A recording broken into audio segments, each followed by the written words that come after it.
Hai guys, terima kasih karena kalian sudah klik video ini. Jangan lupa disubrek, tonton videonya dari awal sampai akhir supaya kalian tidak gagal paham. Jangan lupa tinggalin jejak dengan cara like dan komen di bawah.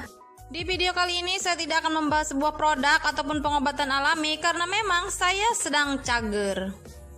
Apakah kalian sudah disensus? Karena mengingat sebentar lagi kita akan melaksanakan pemilu. Kenapa tuh Min pakai ngebahas pemilu segala?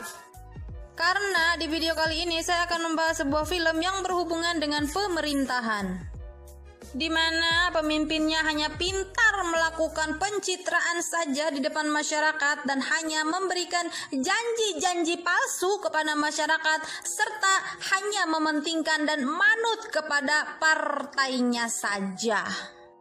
Entah kenapa saat saya melihat film ini saya jadi teringat satu negara atau satu negeri.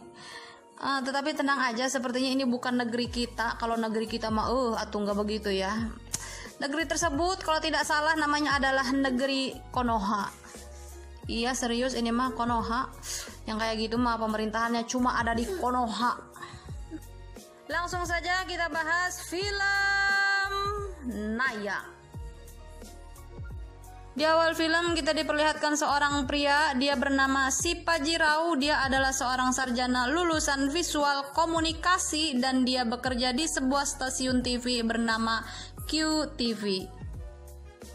Di sana dia punya atasan seorang wanita yang seksoi dan ini adalah orangnya. Dia bernama Laila, dia menjabat sebagai staf seniornya Sipa.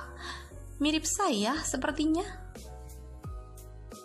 Dan laki-laki yang menggunakan kaos biru ini dia adalah asisten pribadinya Sipa. Dia bernama Topi dan pegawaiannya hanyalah ngareribet dan ngarerungsing si Sipa saja setiap harinya.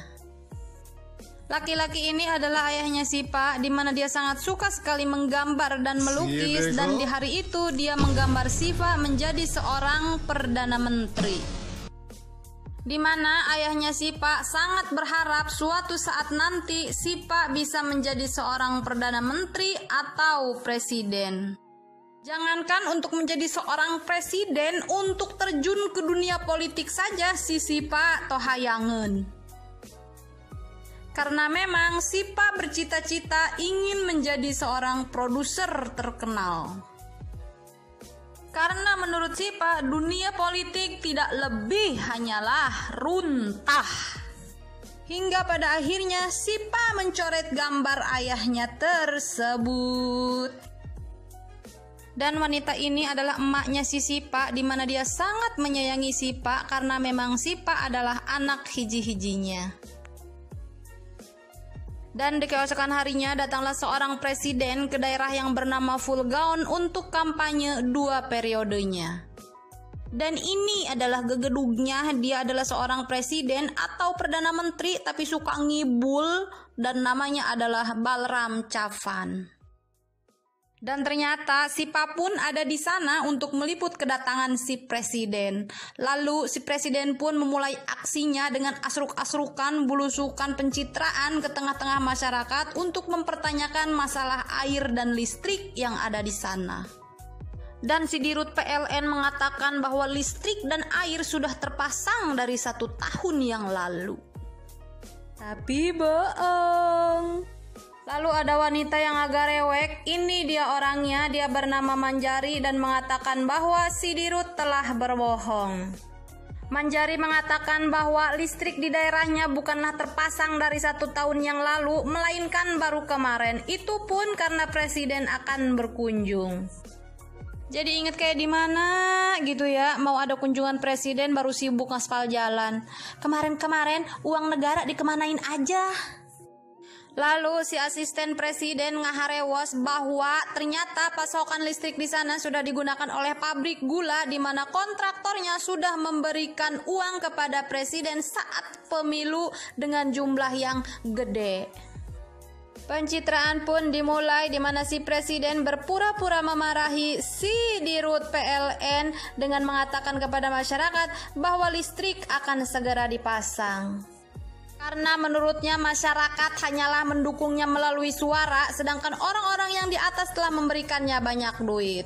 Tah denge masyarakat. Alih-alih hatur nuhun kasih Manjari, justru warga malah nyarekanan si Manjari. Pencitraan lagi saat presiden akan pergi, Manjari diberi hadiah tapi bukan sepeda. Saat presiden akan meninggalkan tempat tersebut, ada warga sipil yang ingin bersalaman dengannya dan tanpa disengaja dia telah melukai tangan si presiden. Dan saat itu presiden sangat terlihat marah. Tetapi seperti biasa dia melakukan pencitraan dan akting tersenyum kepada kamera seolah-olah mengizinkan dan memanggil warga tersebut untuk bersalaman dengannya. Dan ketika warga itu nyamperkan untuk bersalaman ke mobil presiden, tapi justru tangannya malah dipatahkan oleh si presiden.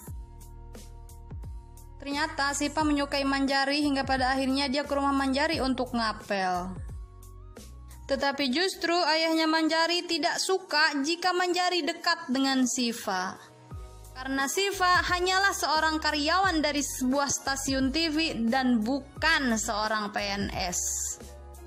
Karena memang ayahnya Manjari menginginkan bahwa laki-laki yang sudah berstatus sebagai PNS lah yang akan menjadi menantunya.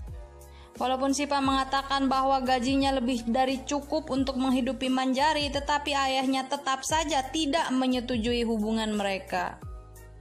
Ingat Besti, yang tampan akan tersingkir oleh yang mapan. Singkat cerita, pagi pun mulai caang di mana di sana terlihat ada sekumpulan mahasiswa yang sedang menunggu mobil bus yang melaju begitu kencang. Para mahasiswa itu pun mengejar mobil tersebut hingga pada akhirnya mereka pun berhasil menaiki mobil tersebut.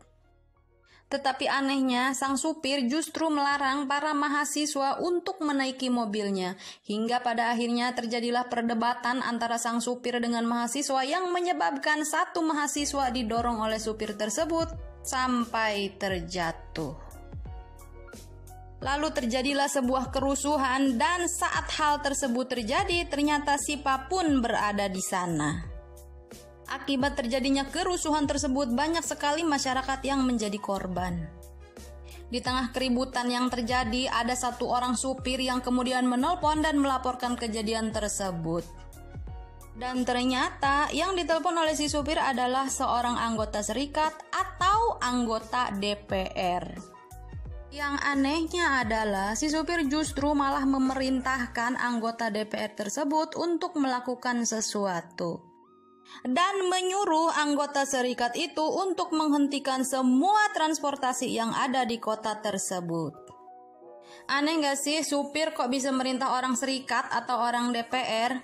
Karena ternyata supir-supir tersebut berada di bawah naungan partai yang sedang berkuasa, di mana orang tersebut sedang memerintah dan menjadi presiden, yaitu Balram Chavan.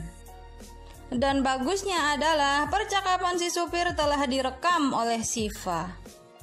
Dan tidak lama kemudian datanglah beberapa Pak Ladusing beserta teman-temannya, yaitu Bapak polisi. Mereka mencoba mendamaikan kedua belah pihak, tetapi ternyata si supir malah berkata bahwa mereka mempunyai kekuatan dan berada di bawah naungan orang yang berkuasa. Karena suasana pun makin tidak kondusif hingga pada akhirnya Pak Ladusing pun menelpon atasannya, yaitu Bapak Komisaris. Sang jenderal pun datang hingga pada akhirnya dia melakukan negosiasi kepada supir tersebut untuk memindahkan mobil-mobilnya. Tetapi ternyata si supir tetap bersikukuh tidak ingin menggeser mobilnya dan menutup akses jalan di kota tersebut. Karena para supir pun marugul tidak mau memindahkan mobilnya, hingga pada akhirnya sang jenderal pun menyuruh bawahannya yang kebetulan beragama muslim untuk memindahkan mobil-mobil tersebut dari jalan. Hal tersebut membuat para supir lebih marah hingga pada akhirnya salah satu dari mereka langsung menelpon Bapak Menteri dan mengatakan bahwa ada seorang polisi muslim yang memindahkan mobil seorang Hindu dan mereka tidak akan pernah diam saja melihat tindakan tersebut dan mereka tidak akan membiarkan para minoritas. Dan yang dimaksud minoritas di sini adalah muslim. Karena Bapak Komisaris pun sudah liar menangani hal tersebut, lalu dia pun menelpon Bapak Menteri untuk meminta perintah. Tapi justru si menteri malah mengatakan bahwa dia tidak bisa memberikan keputusan, dia harus menunggu keputusan dari partai. Bahkan si menteri melarang si komisaris melakukan hal apapun dan menyuruhnya untuk membiarkan saja kerusuhan dan keributan tersebut terjadi. Karena menurut menteri, mahasiswa telah berjasa saat dia melakukan pemilu dan si supir pun berada di bawah naungannya sebagai pendukungnya. Malah dengan entengnya si menteri mengatakan bahwa biarkan saja mereka ribut, nanti juga kalau sudah capek mah pada eureun sorangan, tinggal kasih aja nasi kotak, gampang kan? Dan si menteri ngemeng bahwa dia akan memanfaatkan kejadian tersebut dan mengatakan bahwa keributan itu telah dilakukan oleh pihak oposisi yang ingin menjatuhkan pemerintahannya.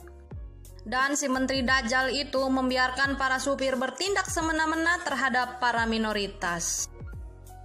Si Bapak Komisaris pun sangat marah dan garagat kepada apa yang dikatakan oleh Bapak Menteri, tetapi apalah daya, dia hanyalah seorang bawahan yang dilarang oleh atasannya untuk melakukan apapun. Lalu si komisaris pun ngagarutu, dasar presiden geblek, dipilih sama rakyat bukannya mengabdi kepada rakyat tapi malah menjadi pesuruh partai.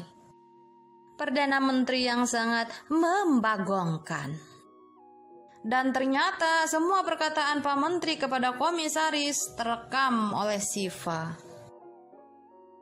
Singkat cerita, pagi pun mulai caang di mana hari itu Sipa bekerja seperti biasanya di QTP. Tetapi hari itu bosnya memanggil Sipa dan memintanya untuk mewawancarai seseorang.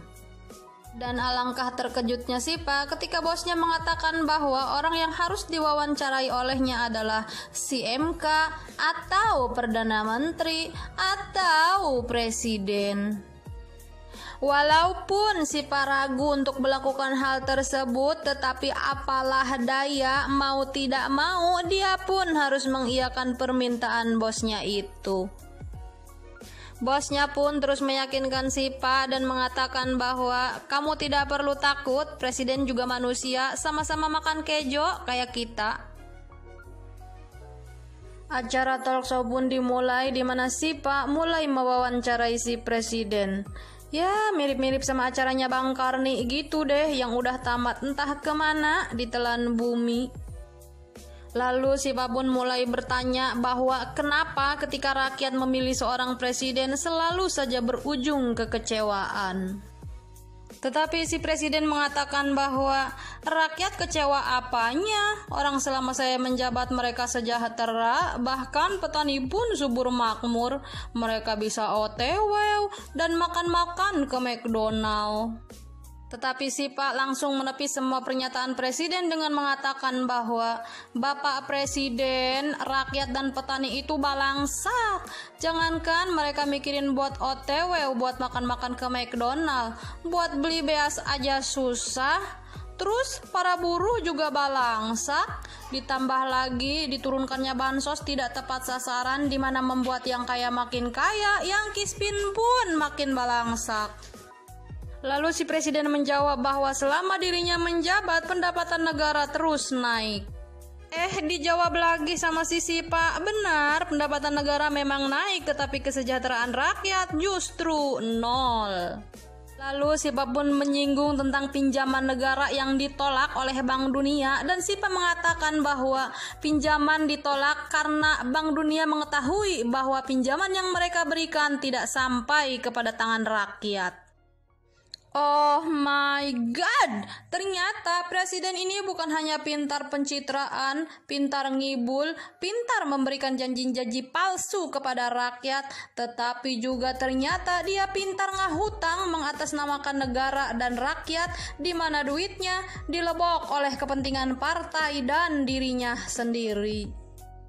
Lalu Sipa pun mengatakan bahwa Bapak Presiden, negara kita itu sangat kaya, apapun ada, tetapi kenapa kita justru hidup di dalam garis kemiskinan?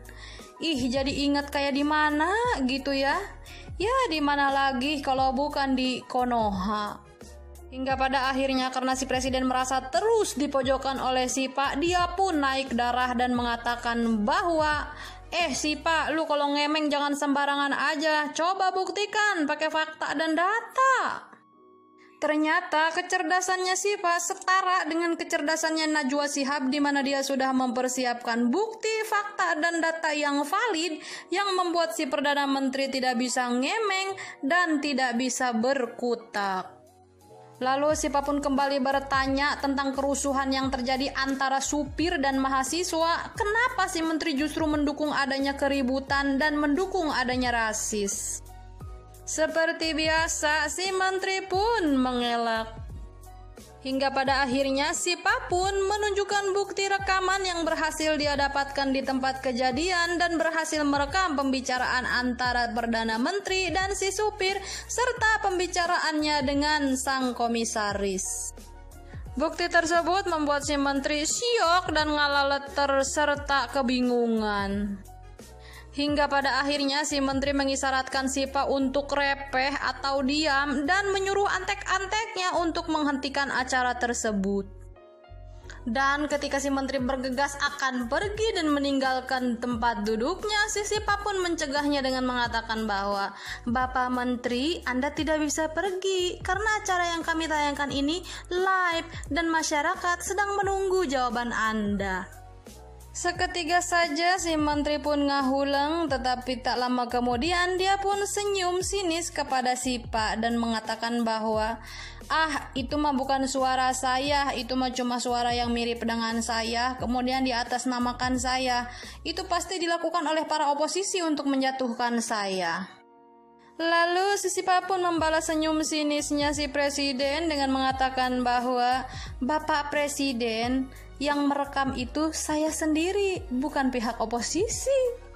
Si presiden pun tak kehabisan akal dengan mengatakan, "Oh, jadi kamu yang ngerekam, dibayar berapa duit kamu sama pihak oposisi buat menjatuhkan saya?" Si Sipa pun tidak kalah akal oleh si menteri kuprut dan mengatakan, "Pak Menteri, kalau seandainya Anda adalah pihak oposisi, kira-kira Anda berani bayar saya berapa duit?" Si menteri pun cicing. Dan Sipa pun mulai menanyakan tentang janji-janji yang telah diberikan oleh si menteri saat kampanye.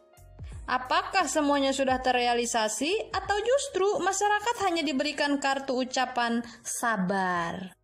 Dan Sipa pun mempertanyakan tentang kekayaan dan aset yang dimiliki oleh si menteri, di mana aset dan kekayaan tersebut tidak sebanding dengan gajinya sebagai Perdana Menteri dan kehidupannya di masa lalu sebagai orang yang tidak punya.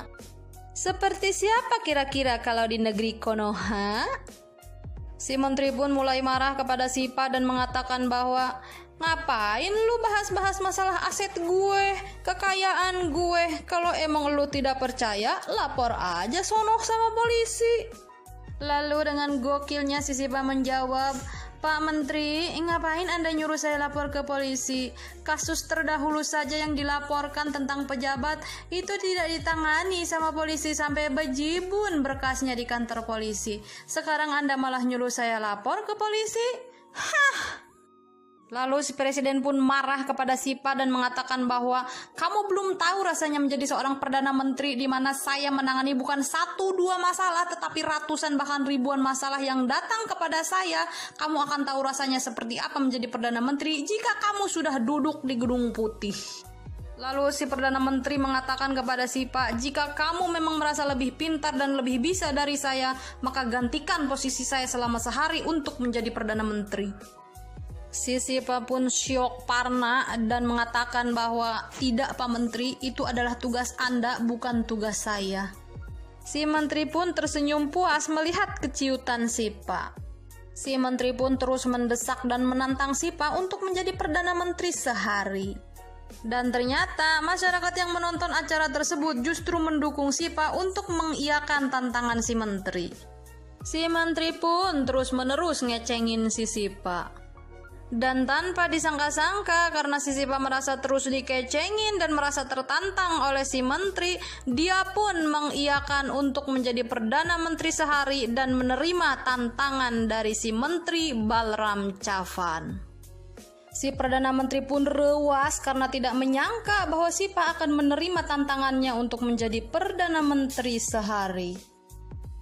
Dan di akhir acara, Sipa pun mengulurkan tangannya kepada si Perdana Menteri sebagai tanda bahwa dia menerima tantangan tersebut. Tetapi si Perdana Menteri langsung mangkat begitu saja karena dia merasa kesal kepada Sipa. Dan ini menjadi awal mula lengsernya kekuasaan si Perdana Menteri dan partainya. Setelah tantangannya diterima oleh Sipa, Balram Chapan pun langsung mengadakan rapat kabinet bersama para antek-anteknya. Singkat cerita, isuk-isuk pun mulai caang di mana hari itu Sipa diminta untuk menandatangani surat mutasi sebagai presiden atau Perdana Menteri sehari. Isuk-isuk pun mulai datang kembali di mana hari itu Sipa sudah bekerja sebagai presiden sehari. Dia langsung mendatangi Istana Negara untuk melakukan konferensi pers. Dan di hari itu juga dia langsung memanggil semua pejabat negara untuk mengadakan rapat. Dalam rapat kabinet itu, Sipa meminta semua pejabat negara untuk melaporkan permasalahan yang berhubungan dengan negara. Jika para pejabat tidak bisa memberikan laporan dalam waktu yang sudah ditentukan, maka mereka akan dipecat. Dan hal tersebut membuat si asisten pribadi Balram Chapan terkagum-kagum kepada Sipa hingga pada akhirnya dia membantu kinerja Sipa untuk menjadi presiden atau Perdana Menteri sehari. Kemudian Sipa pun pergi asruk-asrukan menuju perkampungan kumuh di mana seharusnya orang-orang di sana mendapatkan rumah susun dari pemerintah. Tetapi ternyata rumah tersebut justru malah diberikan dan ditempati oleh orang-orang yang mampu. Ya, judulnya tidak tepat sasaran gitu deh. Lalu Sipa pun mendatangi rumah susun itu dan mengusir orang-orang yang memang seharusnya tidak tinggal di sana dan memecat pengelolanya. Lalu Sipa pun membuka aduan online untuk masyarakat di mana pada saat itu ada seorang ibu yang mengadukan bahwa anaknya sedang di rumah sakit tetapi tidak kunjung ditangani oleh dokter dan pihak rumah sakit karena dia tidak punya duit. Sipa pun langsung menghubungi pihak rumah sakit dan memecat dokternya serta mencabut izin operasional dari rumah sakit tersebut. Dan Sipa pun menormalkan semua harga jual yang ada di pasar serta menciduk pedagang-pedagang yang memang curang dan mencabut izin usaha mereka. Tidak sampai di situ saja, Sipa pun langsung menertibkan para permen-permen yang memang meresahkan warga dan yang suka mengganggu para ciwi-ciwi seksoi. Dan ternyata para permen-permen itu adalah anak para pejabat sehingga membuat polisi sieun untuk menewak mereka. Apakah mereka ini kawan-kawannya Mario Dendeng? Saya pun tidak nyaho. Hingga pada akhirnya Sipa pun memecat polisi-polisi itu beserta komisarisnya. Hingga tibalah di detik-detik terakhir Sipa menjadi seorang presiden atau Perdana Menteri sehari dan dia pun mendatangi kediaman Balram Chapan. Ternyata semua antek-antek dan para menteri berada di sana. Tidak banyak cincong, Sipa pun langsung mengeluarkan surat penangkapan dan menyuruh para polisi untuk menewak menteri-menteri itu. Dan saat itu Balram Chapan sempat tersenyum kepada Sipa, tetapi seketika saja senyumnya pun ngalengit karena Sipa mengatakan bahwa saya masih menjadi seorang menteri dan Anda pun akan saya jebloskan ke jero penjara. Balram Chapan pun ditewak oleh polisi dan dibawa ke kantor polisi, tetapi sayangnya itu tidak bertahan lama karena memang saat itu adalah detik-detik terakhir Sipa menjadi seorang Perdana Menteri. Dan benar saja tidak lama kemudian datanglah segerombolan pengacara untuk memberikan jaminan kebebasan kepada para menteri dan Balram Chapan. Dan mulai saat itu masyarakat pun terbelah menjadi dua di mana yang satu mendukung Balram Chapan dan yang satu mendukung Sipa. Setelah tugasnya selesai menjadi Perdana Menteri sehari, Sipa pun kembali menjadi warga sipil biasa dan pulang ke rumahnya. Tetapi di tengah perjalanan pulang, Sipa pun diserang oleh segerombolan permen. Tetapi beruntungnya Sipa berhasil selamat walaupun badannya babalokot ku lumpur. Di keesokan harinya Sipa bekerja seperti biasanya di QTV sebagai seorang reporter, tetapi tidak disangka ternyata pada hari itu asisten pribadi Balram Capan datang menemuinya. Dia meminta Sipa untuk melanjutkan misinya sebagai Perdana Menteri karena menurutnya Sipa mampu memimpin sebuah negara, tidak seperti Balram Capan yang hanya menjadi boneka partai.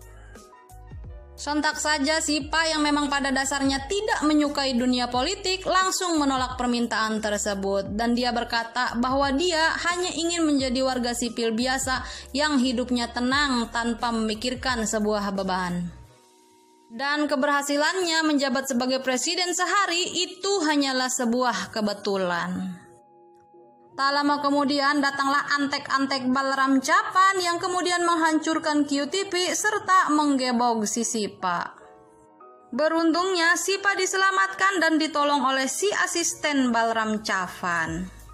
Singkat cerita, Sipa pun kembali ke rumahnya, tetapi ketika dia sampai di sana ternyata rumahnya sudah dirobohkan.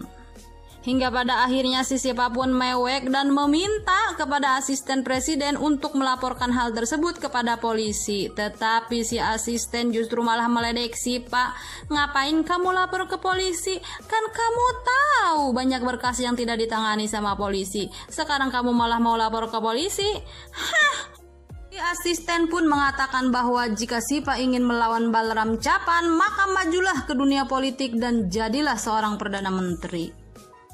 Singkat cerita, isuk-isuk pun mulai caang dan alangkah kagetnya Sipa ketika dia bangun dari tidur, ternyata rumahnya sudah dipenuhi oleh wartawan, orang-orang partai, dan masyarakat yang mendukungnya untuk menjadi presiden.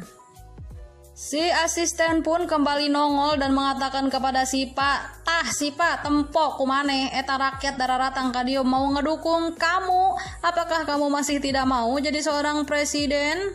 Tetapi si Sipa pun malah bertambah bingung. Ditambah lagi si Manjari datang dan ayahnya meminta Sipa untuk tidak masuk ke dunia politik karena menurut mereka dunia politik adalah dunia yang sangat kotor. Di tengah kegalauan tingkat dewa, si Sipa pun ditarik oleh sang asisten untuk menemui seorang anak yang tidak bisa berjalan yang menunggunya dari jam 3 pagi. Kemudian si anak pun ditanya oleh sang asisten, "Ngapain kamu kesini?" Si anak berkata bahwa datangnya dia ke situ adalah untuk mendukung Sipa menjadi seorang presiden. Lalu si anak mengatakan kepada Sipa, "Pak, negara saya ini sekarang sedang lumpuh seperti saya. Tolong buat berjalan kembali negara saya." Perkataan anak tersebut menyadarkan Sipa bahwa berapa banyak masyarakat yang menggantungkan harapannya kepada Sipa. Hingga pada akhirnya Sipa pun mengiyakan untuk mencalonkan diri sebagai presiden. Lalu Sipa pun membentuk partai sendiri. Dan benar saja akhirnya Sipa pun terpilih menjadi seorang presiden. Sipa pun mulai memimpin negaranya dan melakukan tugasnya dengan baik, tetapi ternyata si cucunguk Balram Capan tidak tinggal diam. Dia terus membuat kekacauan di pemerintahannya Sipa. Sampai-sampai Balram Capan menyewa permen bayaran untuk menamatkan Sipa, lalu menebar teror di masyarakat hingga titik terakhirnya adalah dia menghancurkan rumahnya Sipa dan menamatkan orang tuanya Sipa. Kesabaran Sipa pun sudah habis hingga pada akhirnya Sipa pun mendatangi kediaman si Balram Capan karena memang dia yakin bahwa yang melakukan ini pasti si cunguk Balram Capan. Sipa pun langsung meluapkan emosinya kepada si cunguk Balram Capan, tetapi Balram Capan justru menjawabnya dengan santai, "Ya udah, kamu lapor aja sono sama polisi." Tetapi Sipa pun tidak melaporkan hal tersebut kepada polisi. Apa mungkin Sipa tidak percaya lagi kepada polisi, atau justru dia males aja gitu lapor ke polisi karena takut tidak ditangani berkasnya? Hanya Sipa lah yang tahu. Singkat cerita, beberapa hari kemudian Sipa mengundang Balram Capan untuk datang ke istana negara menemuinya.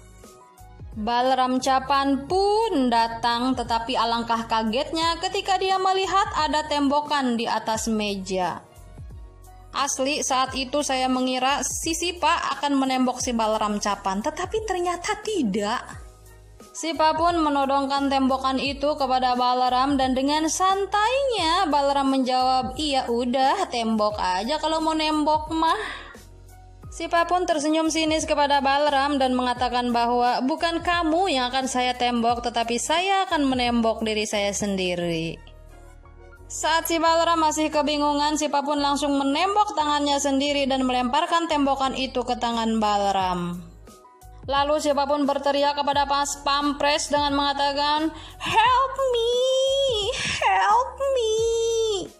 Seketika saja Pas Pampres pun datang dan meluncurkan tembokan-tembokannya kepada Balaram hingga mokad.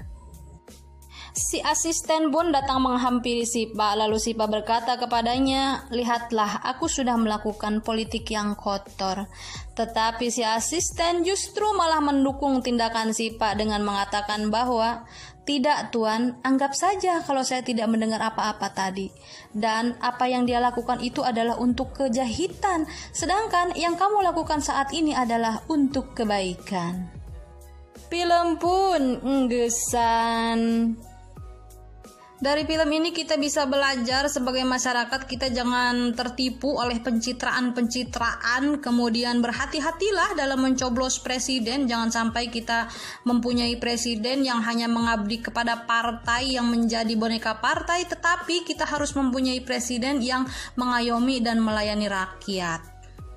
Dan dari film ini juga kita bisa belajar bahwa ternyata maju tidaknya sebuah negara tergantung kepada siapa yang memimpinnya. Sayangnya ini hanyalah sebuah film dan tidak terjadi di dunia nyata. Seandainya terjadi di dunia nyata nih pasti seru banget. Cukup sekian, bye-bye.